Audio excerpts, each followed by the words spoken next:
ప్రభు నామానికే మహిమ కలుగునుగాక.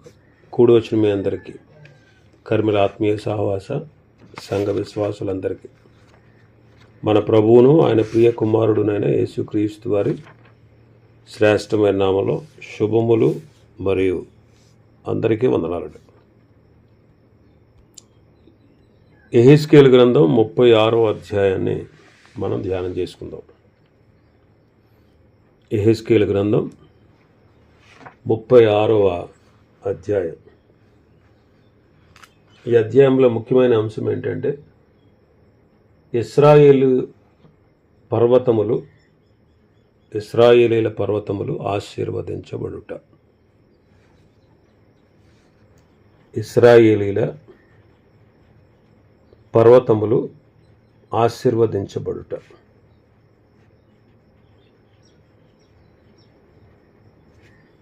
మొదటి 15 వచనాల్లో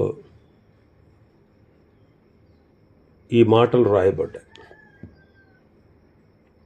6వ అధ్యాయంలో యెహెజ్కేలు గ్రంథం 6వ అధ్యాయాన్ని గతంలో మనం ధ్యానం చేసుకున్నాం. ఆ 6వ అధ్యాయంలో ఇశ్రాయేలీల పర్వతములు శపించబడ్డాయి.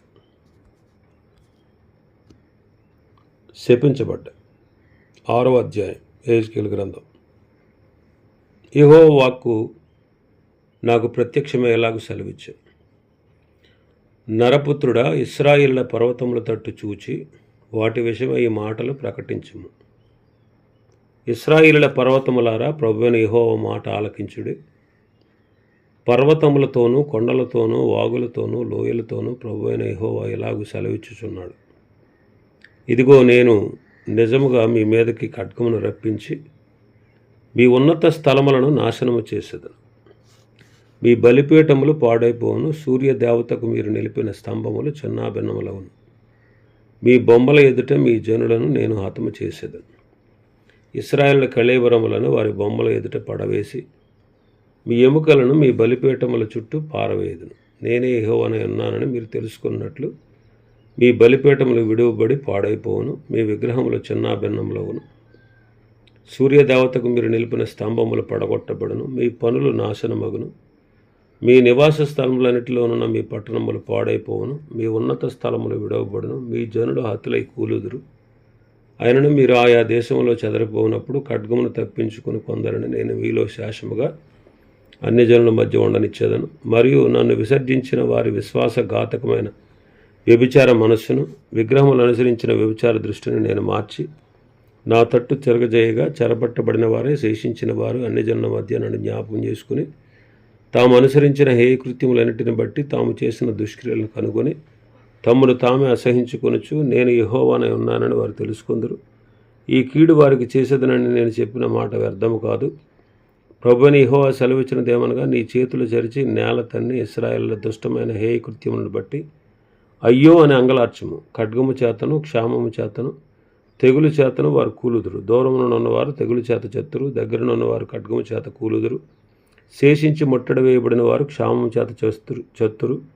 ఈ ప్రకారము నేను వారి మీద నా క్రోధం తీర్చుకుందును. తమ విగ్రహముల మధ్యను, తాము కట్టిన బలిపీఠముల చుట్టూను, ఎత్తైన కొండలన్నిటి మీదను, సకల పర్వతముల నడికొప్పుల మీదను, పచ్చని చెట్లన్నిటి కిందను, పుష్టిపారిన మస్తక వృక్షములన్నిటి కిందను, తమ విగ్రహములన్నిటికీ పరిమళ ధూపం వేసిన చోటులన్నిటిలోనూ పడి వారి జనులు హతులై ఉండి కాలమున నేనే యెహోవానై ఉన్నానని మీరు తెలుసుకుంటారు. నేను వారికి విరోధనై వారు నివసించే స్థలములన్నిటిలో వారి దేశమును దెబ్బలాడనీయము కంటే మరి నిర్జనముగా పాడుగా చేయగా నేనే యెహోవానై ఉన్నానని వారు తెలుసుకొందురు.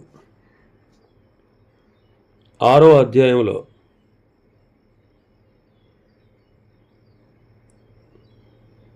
వారు చేసినటువంటి విగ్రహారాధనను బట్టి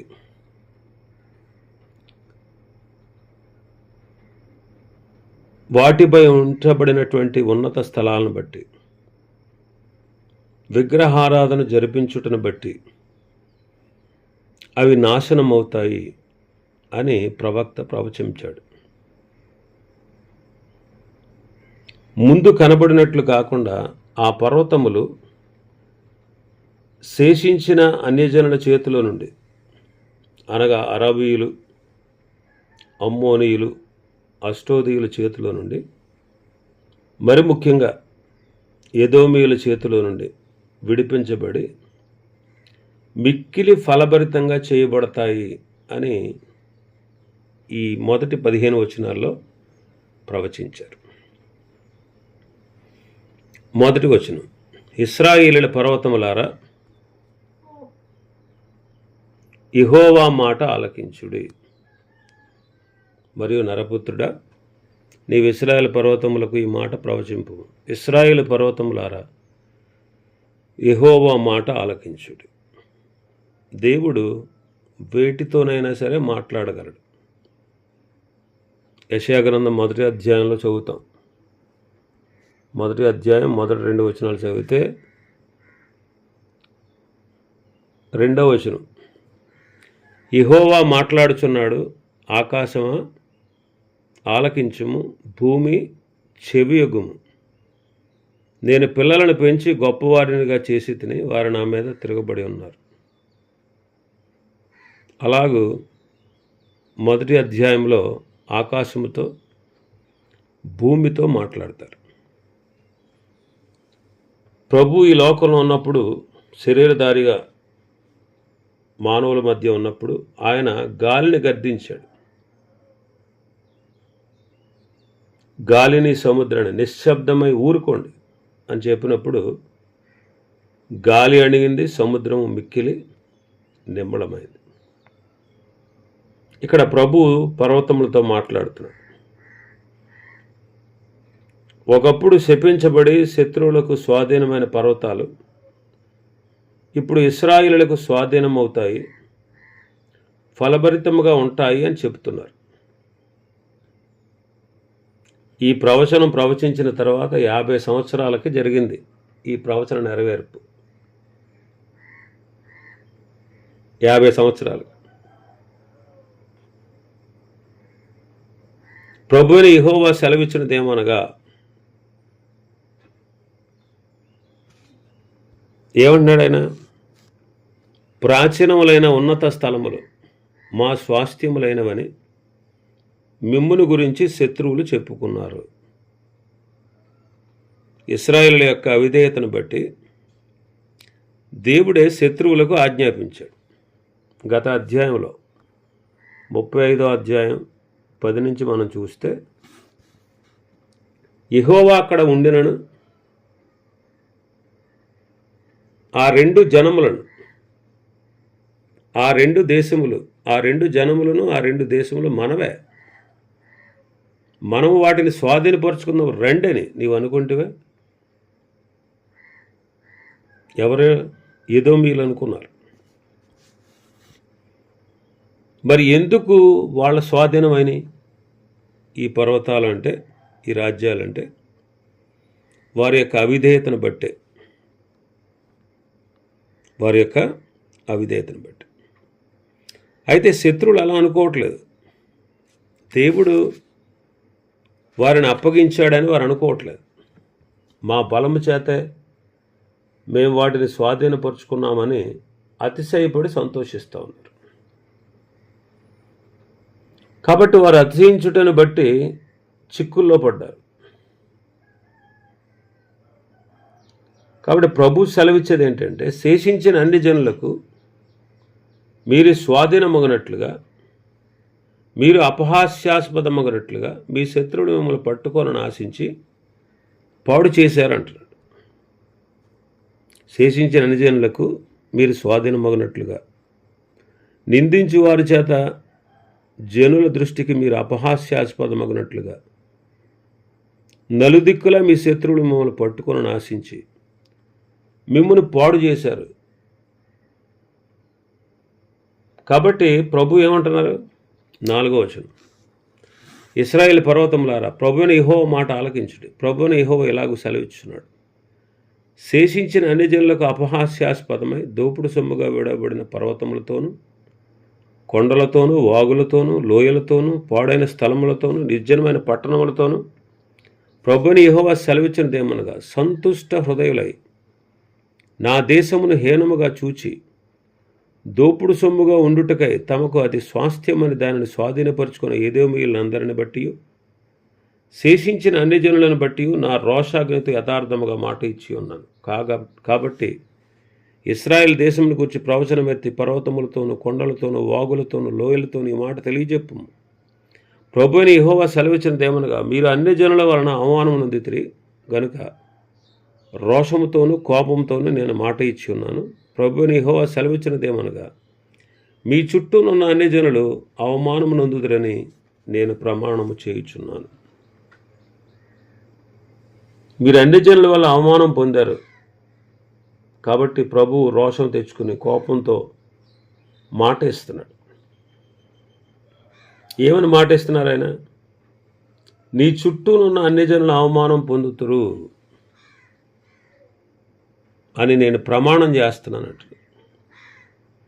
యోధా ప్రజల యొక్క అవిధేయతను బట్టి దేవుడు వారి దేశాన్ని అన్ని జనులకు అప్పగించాడు. యోధా ప్రజలను చెరలోనికి పంపాడు. అక్కడ వారు పరీక్షించబడి క్రమపరచబడడం కొరకే. వారు చెరలోనికి ఎందుకు వెళ్ళారంటే దేవుడు వారిని శిక్షించాడు. ఎందుకు వారిని శిక్షించాడంటే నాశనం అవ్వడానికి కాదు, వారిని పరీక్షించడానికి, క్రమపరచబడడానికి, వారు పరిశుద్ధపరచబడ్డానికి. వారు పశ్చాత్తాపడితే వారి పశ్చాత్తాపాన్ని బట్టి వారిని దీవిస్తాడు. అయితే వారిని స్వాధీనపరుచుకున్న అన్యులు గర్వించి అపహసించారు. వారు పశ్చాత్తాపడినట్లు మనం చూస్తాం. కీర్తనకారుడు 137వ కీర్తన మనం చదివితే మొదటి నుంచి, బబులోను నదుల వద్ద కూర్చుని ఉన్నప్పుడు మనము సియోనును జ్ఞాపకం చేసుకుని ఏడ్చుచుంటిమి. వాటి మధ్యనున్న నెరవంజి చెట్లకు మన సితారాలను తగిలించితిమి. అచ్చట మనలను చెరగొన్నవారు ఒక కీర్తన పాడండి అని అడిగారు.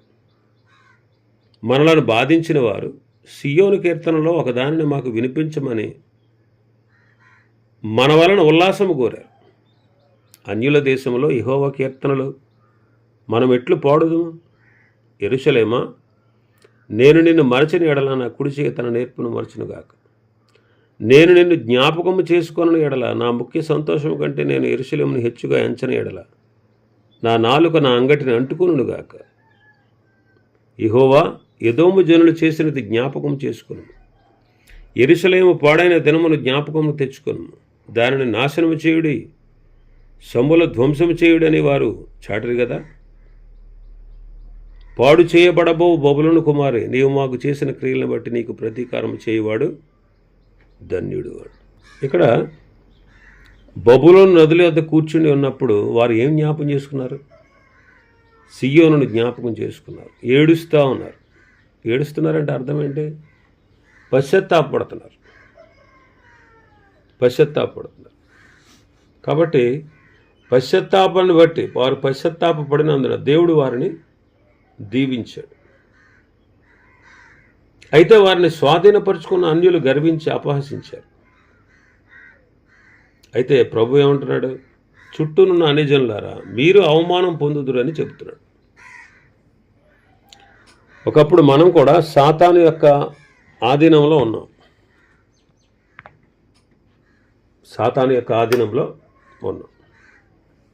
ఇప్పుడు సాతాను మీద దేవుడు మనకు జయం ఇచ్చాడు. శరీర ఇచ్చల మీద మనకు జయం ఇచ్చాడు. కాబట్టి మనం సాతానును ఎదిరించాలి. శరీర ఇచ్చల మీద విజయవంతమైన జీవితాన్ని జీవించాలి.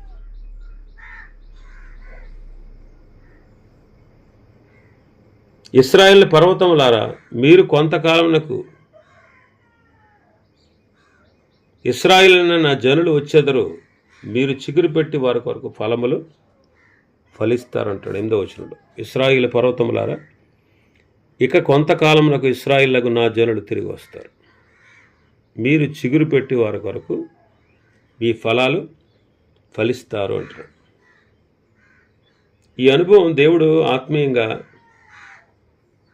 మనకు అనుగ్రహించాడు. చిగురు పెట్టుట, ఫలించుట, ఇక్కడ మనం చూస్తున్నాం. మొదటి కీర్తనలో ఏమనుంది? దుష్టుల ఆలోచన చొప్పున నడవక, పాపుల మార్గంలో నిలవక, అపహాసకులు కూర్చుండి చోట కూర్చుండగా, యెహోవా ధర్మశాస్త్రమందు ఆనందిస్తూ దివారాత్రులు దానిని ధ్యానించువాడు ధన్యుడు. వాడు చక్కగా ఎదిగి ఫలిస్తాడు. నీటి కాలువల ఎవరైనా నాటబడిన వాడే ఆకు వాడక తన కాలమందు ఫలవిచ్చు చెట్టులాగా ఉంటాడు అంటారు. 92వ కీర్తనలు అంటాడు, నీతిమంతులు ఖర్జూర వృక్షం వల్ల మొవ్వు వేస్తారు. వారు ఎదుగుతారు, వర్ధిల్లుతారు, ఇంకా చిగురు పెడతారు, సారము కలిగి పచ్చగా ఉంటారు అంటారు.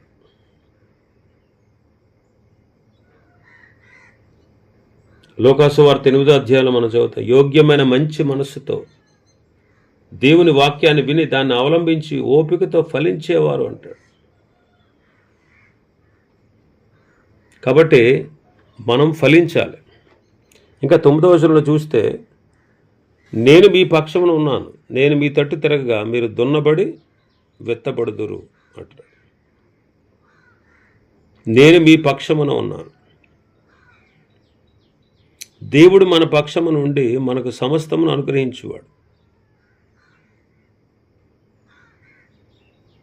ఇంకా 10వ వచనంలో చూస్తే, మీ మీద మానవ జాతిని అనగా ఇశ్రాయేలుని అందరిని విస్తరింపచేసేది. నా పట్టణములకు నివాసులు వత్తురు, పాడైపోయిన పట్టణములు మరలా కట్టబడును అంటున్నాడు. ఇశ్రాయేలుని అందరినీ విస్తరింపచేస్తాడు. ఈనాడు మనం కూడా ఆధ్యాత్మికంగా విస్తరించాలి. మనల్ని విస్తరింప చేసేవాడు ఆయనే. ఆది సంఘం, ఈ విస్తరింపు మనం ఆది సంఘంలో చూడగలం. మొదటిగా 3,000 మంది రక్షణ పొందారు, తర్వాత 5,000 మంది. అనుదినము రక్షణ పొందుచుండిన వారిని ప్రభు సంఘములో చేర్చుచుండెను అని మనం చదువుతాం. ఆ దినములలో శిష్యుల సంఖ్య విస్తరించింది అని మనం చదువుతాం 6వ అధ్యాయంలో. సంఘము విస్తరించింది. వారు విస్తరించడానికి గల కారణం, అనుదినము ఎడతెగక వారు అపొస్తలుల బోధ యందు, సహవాసమందు, రొట్టె విరుచుట యందు, ప్రార్థన చేయుట యందు ఎడతెగక ఉన్నారు. వారు దాతృత్వాన్ని కలిగి ఉన్నారు.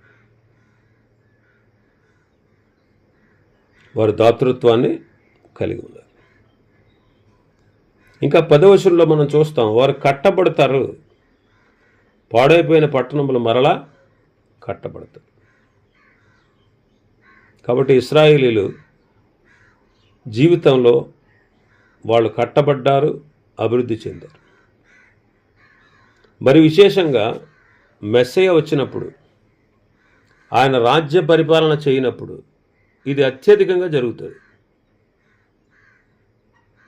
ఈనాడు మనం కూడా పాడైనటువంటి పాడైపోయిన బ్రతుకులను మనం కట్టాలి. వెనుకబడిన వారిని మనం ముందుకు నడిపించాలి. తప్పిపోయిన వారిని తిరిగి తీసుకుని రావాలి. ఇంకా 11వ వచనంలో చూస్తే, మీ మీద మనుషులను పశువులను విస్తరింపచేసేదను, అవి విస్తరించి అభివృద్ధి నందును, పూర్వం ఉన్నట్టు మిమ్మల్ని నివాస స్థలముగా చేసి మునిపటి కంటే అధికమైన మేలు మీకు కలగజేసేదను. అప్పుడు నేను యెహోవానే ఉన్నానని మీరు తెలుసుకుందరు. మీ మీద మనుష్యులను పశువులను విస్తరింపచేసేదను, అవి విస్తరించి అభివృద్ధి పొందును. కాబట్టి మనల్ని విస్తరింపజేసేవాడు, అభివృద్ధి కలగజేసేవాడు దేవుడే. అపోస్తలులు, గొర్రెపిల్ల అపోస్తలులు ప్రభువుని అడిగారు, ప్రభువా మా విశ్వాసమును వృద్ధి పొందించుము అని. తెసలోనిక సంఘం యొక్క విశ్వాసుల యొక్క విశ్వాసం బహుగా అభివృద్ధి చెందింది అని చదువుతాం. కాబట్టి అన్ని విషయంలో మనం అభివృద్ధి చెందాలి. ఉపదేశం ఇచ్చుటలోను, దైవవాక్య సంబంధమైన జ్ఞానంలోను, ప్రేమించుటలోను, ప్రభు కొరకు దాతృత్వంగా ఇచ్చే విషయంలోను మనం అంతకంతకు అభివృద్ధి చెందాలి. ఇంకా 11వ వచనంలో, మీకు మునుపటి కంటే అధికమైన మేలు కలగజేస్తానట్లు. మెస్సయ్య వచ్చి వారి మధ్య రాజ్య పరిపాలన చేసినప్పుడు ఇవన్నీ జరుగుతాయి. జకర్యాలు అంటాడు, 2 మీకు మేలు చేస్తానంటాడు. ప్రభువు వారి మధ్య పాలన చేయుచుండగా వారు రెట్టింపు ఘనత పొందుతారు. వారు తమ దేశంలో రెట్టింపు భాగమునకు కర్తలవుతారంటాడు యెషయా భక్తుడు. యోబు గారి జీవితంలో కూడా మనం 2 ఆశీర్వాదాలు మనం చూస్తాం. ఈనాడు మనం కూడా మన ప్రభువైన యేసుక్రీస్తు ద్వారా అన్నిటిలో అత్యధికమైన విజయాన్ని పొందుతున్నాం. ఇక 12వ వచనం నుంచి 15వ వచనం వరకు మనం చూస్తే, మానవ జాతిని అనగా నా జనులకు ఇశ్రాయేలును నేను మీలో సంచారం చేయించేది. వారు నిన్ను స్వతంత్రించుకుందరు. మీరిక మీదట వారిని పుత్రహీనులుగా చేయక వారికి స్వాస్థ్యం అగుదురు. ప్రభువుకు యెహోవా సెలవిచ్చినదేమనగా, దేశమా, నీవు మనుషులను భక్షించు దానవు, నీ జనులను పుత్రహీనులు చేయుదాను అని జనులు నిన్ను గురించి చెప్పుచున్నారే. నీవు ఇక మనుషులను భక్షింపవు, ఇక నీ జనులను పుత్రహీనులుగా చేయవు. ఇదే ప్రభువుకు యెహోవా వాక్కు. నిన్ను గూర్చి అన్ని జనులు చేయు అపహాస్యము నీకు ఇంకా వినపడకుండా చేసేదను. జనముల వలన కలుగు అవమానం నీవు ఇక భరింపవు. నీవు నీ జనులను పుత్రహీనులుగా చేయకయుందువు. ఇదే ప్రభువుకు యెహోవా వాక్కు. ఇక ఎన్నడూ జనులను పుత్రహీనులుగా చేయవు. అన్ని జనుల మధ్యలో నీవు అపహాస్యం చేయబడ్డావు ఇప్పటి వరకు. అయితే ఆ అపహాస్య మాటలు ఇక మీదట నీకు వినబడకుండా చేసేదను. జనములు అవమానించే అవమానాన్ని నీవు ఇంకా భరింపక ఎందువు. ఇదే ప్రభువుకు యెహోవా వాక్కు. కాబట్టి ఇశ్రాయేలీలు 50 సంవత్సరాల తర్వాత తిరిగి వారి దేశానికి వచ్చారు. ఆ తర్వాత క్రీస్తు శకం 70లో మళ్ళా సమస్త దేశాలకి చెదిరిపోయారు. 1900 సంవత్సరాల కాలం ఇంచుమించుగా ఆ దేశం లేకుండా పోయింది. ఇప్పుడు మళ్ళీ చూడండి, వాళ్ళు మళ్ళీ తిరిగి వస్తున్నారు. వారు సమకూర్చబడుతున్నారు. మెస్సయ్య వచ్చి వారికి రాజ్యాన్ని ఇస్తాడు. ఇక ఎప్పుడును వారు చెదిరిపోవటం అనేది జరగదు. అన్ని విధాలుగా వారు అభివృద్ధి చెందుతారు. ఇంకా మరికొన్ని విషయాలు ఈ అధ్యాయంలో ఉన్నాయి. ప్రభు చిత్తమైతే రేపటి దినం వాటిని మనం ధ్యానం చేసుకుందాం. దేవుడి వర్తమాన వాక్యాన్ని మన వెనుకడిలో ఆశీర్వదించునుగాక. ఆమేన్.